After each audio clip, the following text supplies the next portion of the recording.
There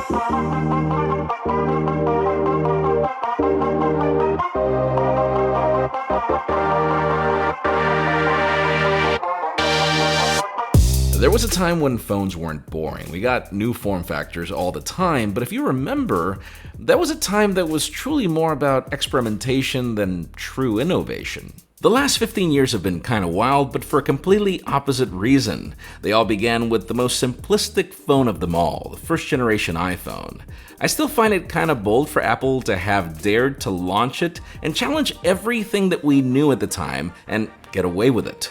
And then for me, it then continues with the Samsung Galaxy Note, which literally jump-started the frenzy for ever larger, ever more useful devices in our pockets.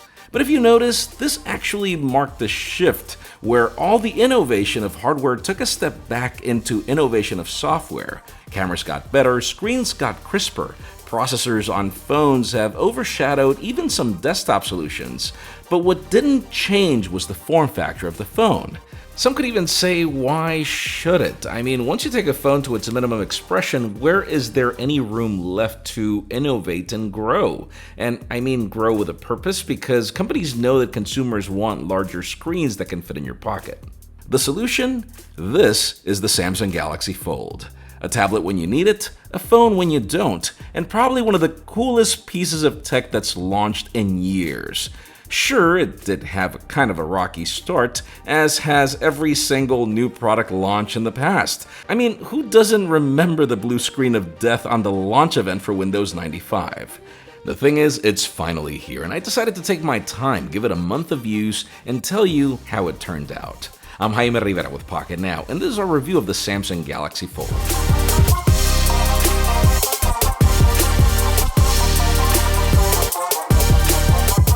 I have to admit, there are times when I love my job, and this is one of them. I get to try the latest and coolest tech, and then tell you that this is now my phone and my tablet at the same time. But not everything is fun and games. The curse of the early adopter is very real. And there are times when I love this phone, times when I don't. Let me begin this video by telling you what I like about the Samsung Galaxy Fold, and it begins with the hardware.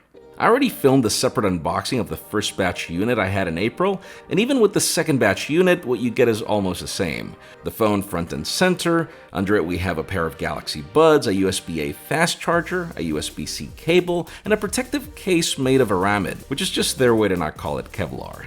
Probably the only change is a certificate that gives you one screen repair for a fee in case anything goes wrong by your doing. Place this device on a table and expect some heads to turn immediately.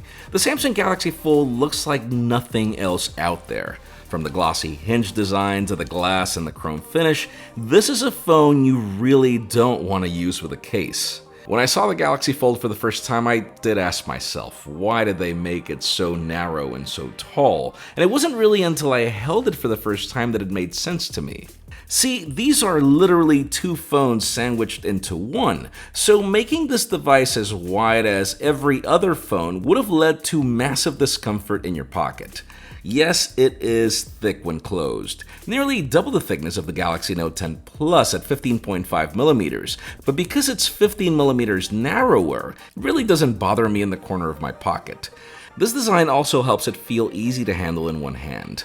Open it up and the dimensions change dramatically, making this product shorter, narrower, and only a hair thicker than the iPad mini. At 7.3 inches diagonal, the true protagonist that enables the story is this flexible display. This is a dynamic AMOLED at a very interesting aspect ratio, good enough pixel density, and an 85% screen-to-body ratio. In typical Samsung fashion, it is vibrant with fantastic detail, great viewing angles, and certified for HDR10+.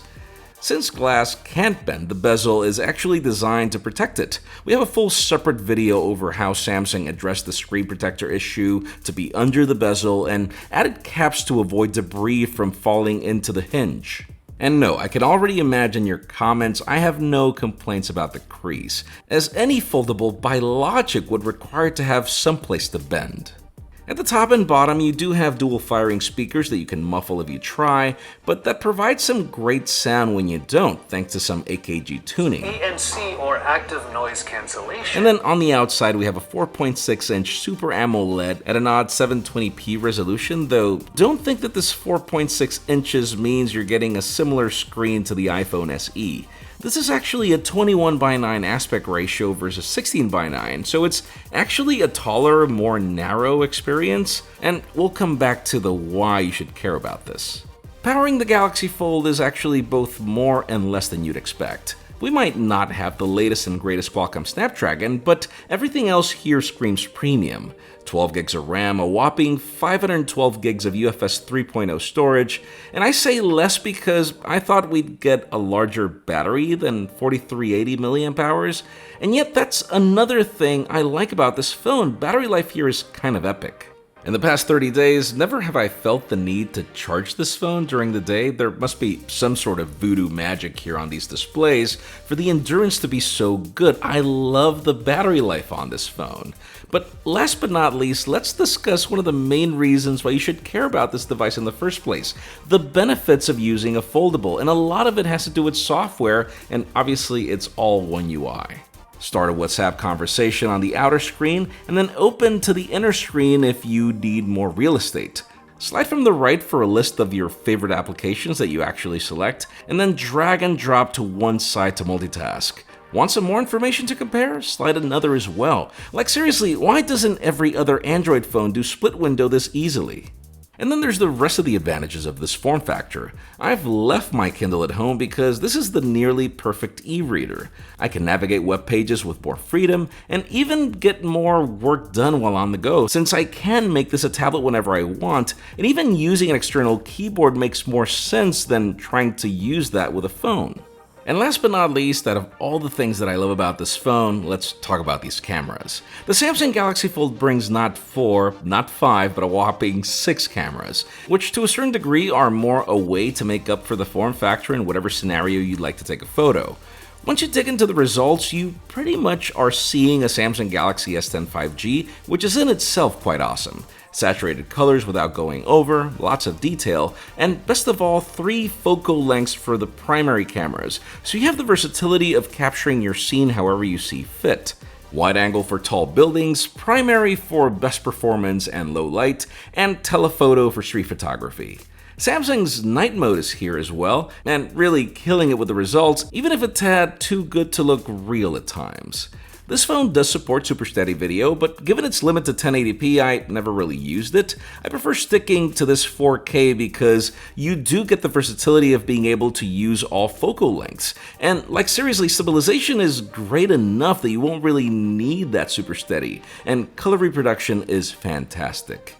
Even if you were to flip to selfie video, this phone has one of the best crops for you to not look overblown, and stabilization and color are also great, along with the fact that you do get 4K at 30 frames per second. The funny part is that if you were to ask me about using that internal selfie camera for that time-of-flight sensor, I never really did. We have a rule: we don't take photos with tablets because it's awkward. I stuck mainly to using the external camera, and the results were as great as with the S10, with lots of versatility in portraits that you even get if you were to use the primary cameras for standard portraits. Photography and video are definitely things this phone gets right.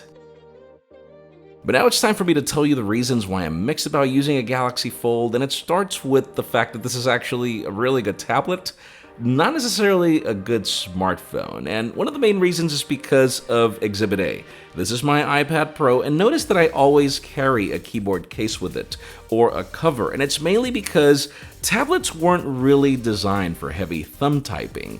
Sure, you can split the keyboard, but even if you were to get yourself an iPad mini, the experience is kind of cumbersome. You'd say, well, Samsung's split keyboard is here, but if you're multilingual, you'll know how bad Samsung is about predicting text from more than one language. It's the reason why I switched to SwiftKey, which does support a split keyboard, but wait, there's more. This is the part where I start telling you about the things that annoy me about the software. See, a split keyboard doesn't make any sense on the outer screen, and yet that's exactly what you'll get if you use any keyboard that's not made by Samsung. And it actually gets weirder. You'd assume that the continuity would extend itself to the launcher, but nope. Each screen has a different one, which partially makes sense given the differences in aspect ratio, but you'd think that at least the folders you create would be copied from one launcher to the other? Nope. Create your folders twice, whether you like it or not. And then there's the topic of this cover display, where it reminds me of the time of flip phones where the outer screen wasn't really made for interaction, and it's like if Samsung crammed the most uncomfortable display at the front to force you to feel the need to open this product and use it opened, and that is a problem. And you'd ask me, how crammed? Well, unless you like to swipe, thumb typing on this real estate is an exercise in frustration. If you're commuting between places and all you have is one hand to communicate, you can't be using a tablet. And even if you were bold enough to rough it out and do it, then there's the other problem, and it's the fact that this product does feel fragile. Sure, Samsung addressed the give when closed, but can you imagine what would happen if you dropped this product with so many moving parts? And this is the reason why it was so important for this product to feel like a phone. How many times do you see people on the street trying to juggle a tablet for doing basic things? This is one of the main reasons why version 2 of the Galaxy Fold needs for this outer screen to be useful. And then there's the problem of the aspect ratio, which makes you miss a good portion of any Instagram story.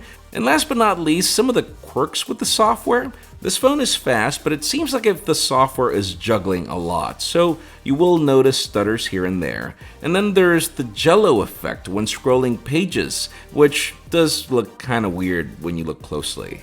And also, before I forget, do yourself a favor, do not place this phone on a metallic table. Detaching it is going to be hilarious because of the magnets. To conclude, let me go back to the initial premise of this video of how lucky I feel to be one of the first people to try this product out and tell you about it. But as I also mentioned, the curse of the early adopter is real, and sadly, using this product on a daily basis fumbles in a lot of essentials. I'm not going to bash it and tell you things that I don't like about it because really, what am I going to compare this product to? I'd say that the cool factor is so much more important than whatever it is that I wouldn't like about it. I do believe in foldables, and I want this device to succeed so bad because regardless of its pain points, what it does well are things that are actually really cool. I'm sure most of you joined me in mocking the Galaxy Note when it launched, only to end up loving the idea of using a phablet around 3 generations later. And I think that's the perfect analogy for me to describe what it feels like to use the Galaxy Fold. This is a first-generation product. You need at least 2 more iterations for this to go from solving a problem you don't really have to actually becoming an essential part of your life. If you were worried about durability, I tried it for 30 days without a problem, and even with the early unit that I tested, I honestly had no complaints about it. Would I recommend the Samsung Galaxy Fold? I have a hard time recommending any phone that costs $1,000, so obviously $1,980 doesn't make it any easier. But the thing about it is, if you're worried about the price, then this product wasn't really made for you. This is a showcase of everything that Samsung is capable of doing, and it's designed really for people that want to try out something unique and cool. The Samsung Galaxy Fold may not be my favorite smartphone of 2019, but I have no problem in calling it one of the coolest products I've used in the last decade. What about you? What are your thoughts on the Samsung Galaxy Fold? Share them in the comments, and while you're at it, follow us on social media and subscribe to our channel for more videos like this one. Our extended coverage happens on Instagram, and you can also follow my personal handles to see what I do with this phone. Please give this video a thumbs up if you like what you saw. I'm Jaime Rivera. Thanks so much for watching. We'll see you on the next one.